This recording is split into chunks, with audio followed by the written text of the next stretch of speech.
Hey guys, welcome back to some more reviews, and today getting to talk about the first sequel to The Lost Boys, and that is Lost Boys: The Tribe, which came out in 2008, direct-to-video. It's a 4.6 on IMDb, directed by, I believe was, PJ Pesky, who had also done From Dusk Till Dawn 3, The Hangman's Daughter, which, honestly, From Dusk Till Dawn 3, I think is actually a pretty decent time waster. I know that a lot of people hate that movie, but for what it was, I thought it was a decent time waster. But that's pretty much the only movie that I really enjoyed from this director, because he's only made a bunch of TV stuff. He's made a movie called Body Waves, a lot of TV stuff, a lot of direct-to-video stuff, including From Dusk Till Dawn 3. Um, but this director, I don't know. From Dusk Till Dawn 3 is his best movie, but then again, when you look at From Dusk Till Dawn 3, it's a sequel that I think is just okay. It's just decent. It's there for the practical effects and characters, and I didn't mind the atmosphere of the Wild West, and I can watch From Dusk Till Dawn 3, The Hangman's Daughter. I can watch it as maybe a decent time waster, but is it a good, great, awesome movie? No. I don't think it's a great, good, awesome, amazing movie. I think there's a lot of problems with it, and including the budget and stuff like that, and some really bad CGI from Dusk Till Dawn 3. But I can watch it as a decent time waster. But Lost Boys: The Tribe, it's a sequel that is pretty much one of those sequels that you get where it is pretty much a carbon copy of the original movie. You look at the story, the characters, situations, it is pretty much copying the original. And, you know, I don't know. I mean, the movie's very lazy. The movie's soundtrack is very lame. There's one song I don't mind, and that's the remake of Cry Little Sister. I love that remake of the song. It's a hardcore rock version. It's freaking awesome. The rest of this soundtrack is freaking lame. I swear I can't really remember any other songs. Even if I look up the soundtrack, I don't even want to look up the soundtrack. I can't remember any of the songs from this movie. The movie's soundtrack, like I said, is very lame. But I will give the movie this. The movie is not total crap. It does have an atmosphere to it. The way the movie's shot is very well. Has a good, dark, gloomy atmosphere to it. And Corey Feldman did a decent job in the movie when he was there, but then again, he just shows up randomly in the movie, and he's barely in the movie at all. So yeah, Corey Feldman, when he is there, is a decent performance.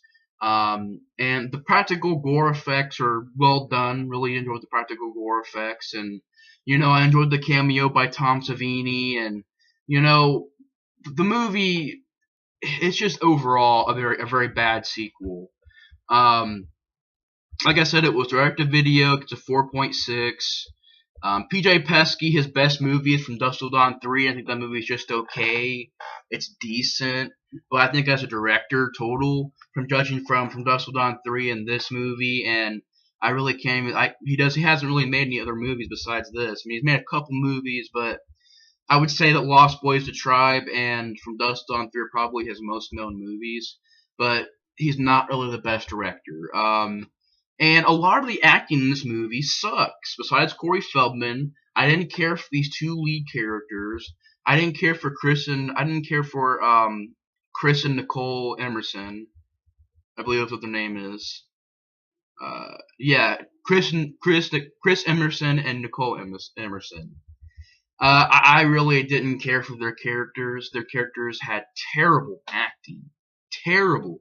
These actors, Tad Hilgenbrink and Autumn Reeser, they cannot act at all. I swear there was not one freaking line that they delivered that I was like, okay, that wasn't terrible trash. No, every single line they delivered was terrible. Especially the lead. The lead guy, Chris, did a terrible job.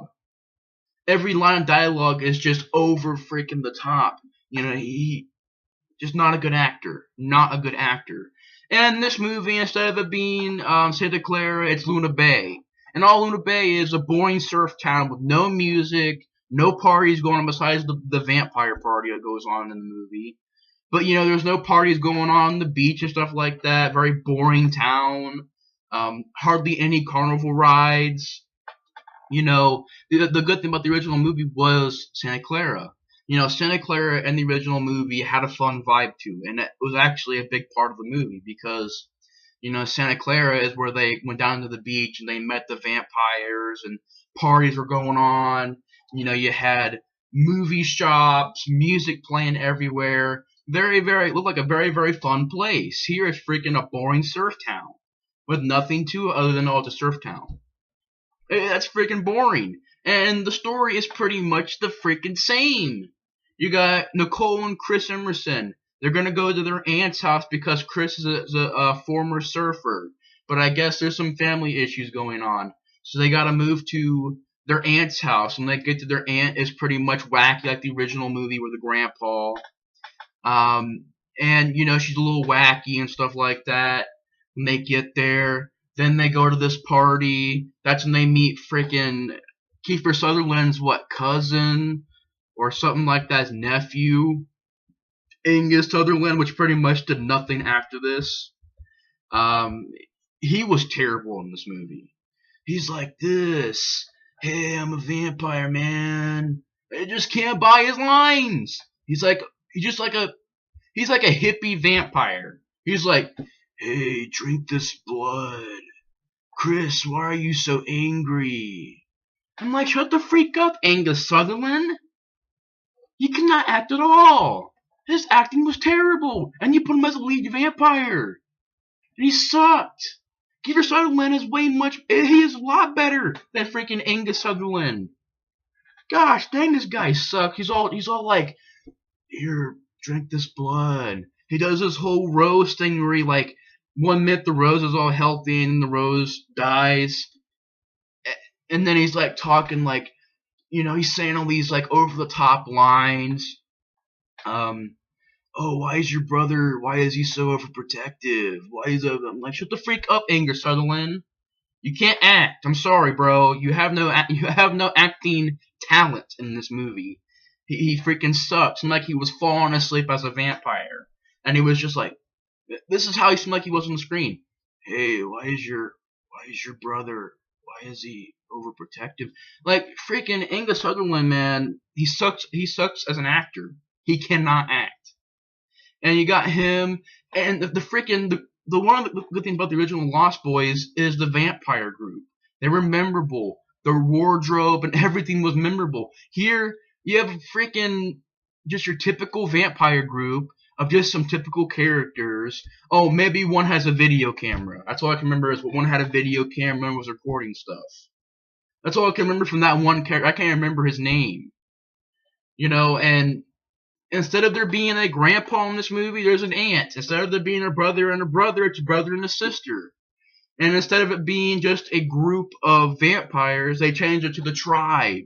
Let's call it the tribe, a secret group of vampires. There's even a building, and they call it the tribe. This group is called the tribe. I'm like, what the freak? This isn't that much different. All you're going to call it is the tribe. That's all it is. It's freaking bullcrap, man.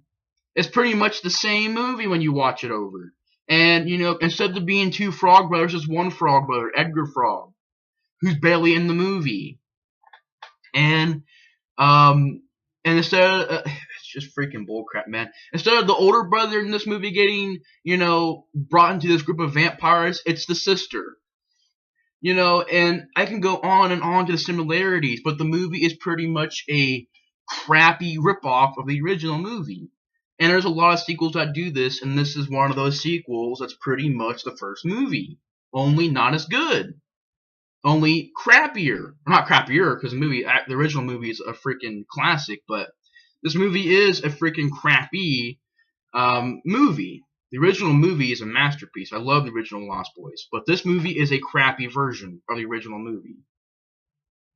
It's all Lost Boys the tribe is. And pretty much when they get to this surf town, Luna Bay, they go to their aunt's house, and their aunt is like, oh, well, you gotta pay $400 for some rundown little house they move into.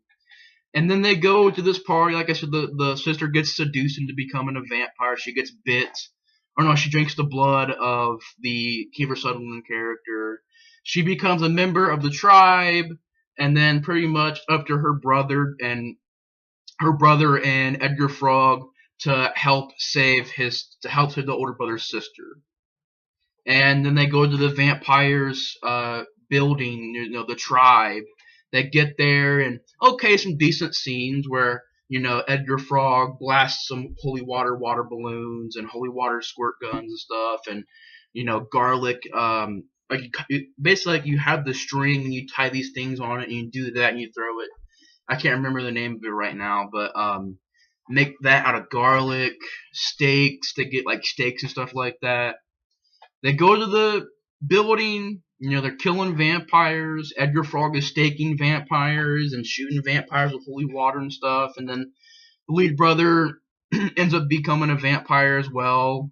And it's pretty much so that he can get into the tribe and see how things are working, and basically to get an inside look. And then he joins the group for like 5 minutes, and then they kill these women at this campfire one night, and then he doesn't do it. Kills other vampire. That's when him and Edgar go to the building. That's when they're killing, staking and squirting holy water at these vampires. And you get that scene where the brother, decent scene, where the brother takes like a freaking drill thing. I can't remember what it was, like a drill thing, shoves a vampire on it, and the vampire just like it's melting and pus is everywhere and blood. Gory scene. And then you got the final battle with Chris versus Angus Sutherland.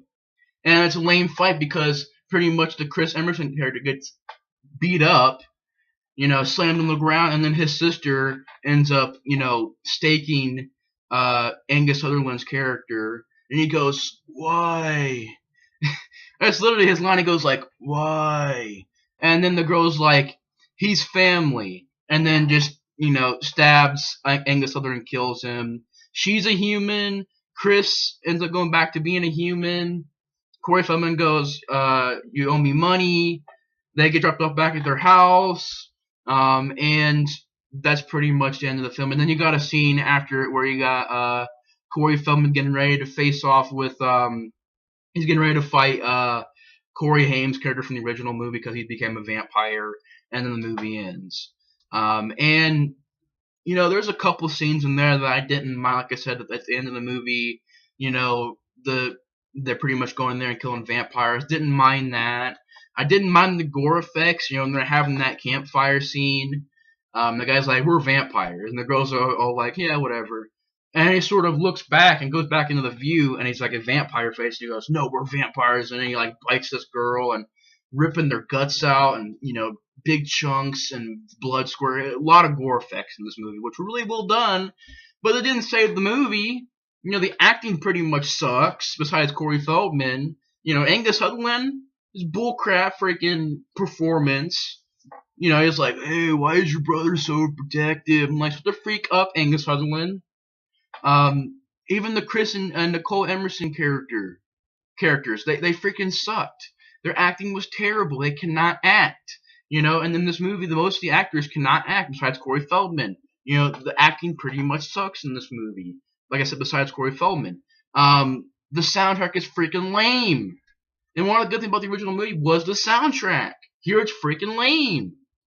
One song I liked, and that was the remake of Cry Little Sister, because it was an awesome hardcore rock version of it. But the rest of the soundtrack pretty much sucks. Good gore, good atmosphere, it's well shot, has a gloomy atmosphere. I didn't mind Corey Feldman's performance. I didn't mind Tom Savini's cameo.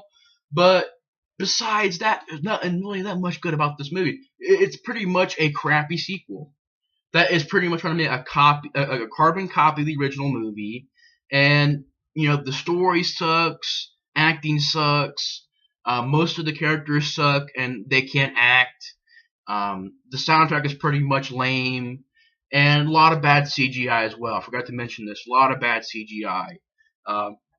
Sometimes there would be, like, CGI enhancements and CGI blood, and You know, there's one scene where this vampire turns into pretty much stone or something like that, and it's all done in CGI, then explodes and stuff in CGI.